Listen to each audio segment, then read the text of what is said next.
আল্লাহ তাআলা বলেন, তোমার অনুভূতি দিয়ে তুমি বুঝবে যে আমি তোমার বড্ড কাছে। যে আয়াত দিয়ে আমি শুরু করেছি, আল্লাহ তাআলা বলছেন, ওয়া ইযা সাআলাকা ইবাদি আন্নী ফাইন্নী করিব। নবী হে, আপনার উম্মতেরা যখন, আমার বান্দারা যখন আমার ব্যাপারে জিজ্ঞেস করে, আপনি বলুন ফাইন্নী করিব, আমি খুব কাছে। আল্লাহকে দূরে না কাছে? সবাই বলুন, দূরে না কাছে? আল্লাহ বললেন, আমার বান্দারা যখন জিজ্ঞেস করে আমার ব্যাপারে, আপনি বলুন আমি ফাইন্নী করিব, আমি কাছে। উজিবু দাওয়াতাদ দাঈ ইযা দাআন, কেউ যখন আমার কাছে দোয়া করে চায়, আমি তার ডাকে সাড়া দেই।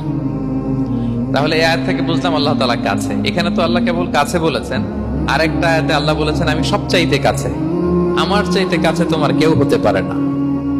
ওয়া নাহনু আকরাবু ইলাইহি মিন হাবিলিল ওয়ারিদ।